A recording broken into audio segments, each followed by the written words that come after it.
apps like all those payment apps like Zelle, Venmo, and Cash apps that you keep on this guy right here are pretty fast. They're convenient ways to send money, no doubt. But the CBS 11 I-Team has discovered they're also fast and convenient for scammers, too. Investigative reporter Brian New with the security loophole that many people are unaware of, yet criminals appear to know all too well. So first you go to the money sign at the bottom. When Cherie Williams tried to fix a mistake on her Cash App account, she unknowingly dialed up a scam. And the second she hit send, it's fast. Real fast. her bank account hit zero. Zero and overdrawn. It was all gone, like all the money was gone. The Fort Worth middle school teacher says it all started when she tried to contact Cash App about an errant online shopping charge. Cash App does not have a direct customer service phone number, but Cherie didn't know that. So when she found online what looked like a helpline number, she called. Well, you were thinking that the number you were calling was Cash App. It has the Cash App logo on it. It had Cash App customer support. It provided the phone number. The number Cherie called was a fake 1-800 helpline.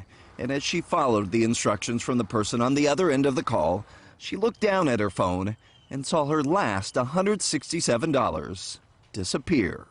My heart dropped because all my money was gone.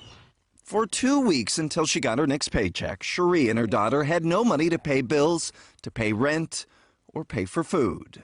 We barely bounced back from that. We did bounce back, but we barely bounced back from that. The number of people who reported losing money to a fraudster through a payment app doubled last year, according to the Federal Trade Commission. Since the start of the pandemic, more people are turning to payment apps like Cash App, Venmo, PayPal, and Zelle to do online banking. But many are doing so without knowing the risks. Unfortunately, they are in for a rude awakening. John Breo is with fraud.org. He says people mistakenly believe these payment apps work just like a credit or debit card. So if there's a fraudulent charge, you just dispute it. The bank investigates and you get your money back. I definitely thought that.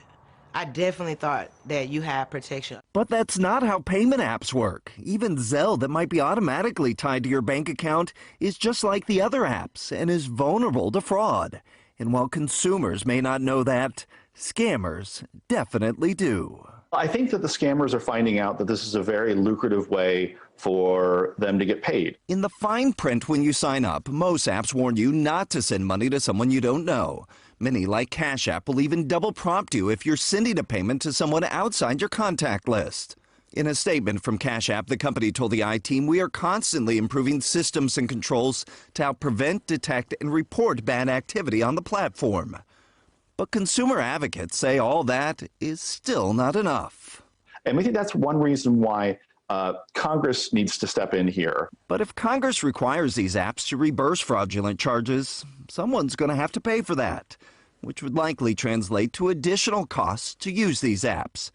But had those protections been in place for Cherie, falling for a scam would have not cost her every last penny.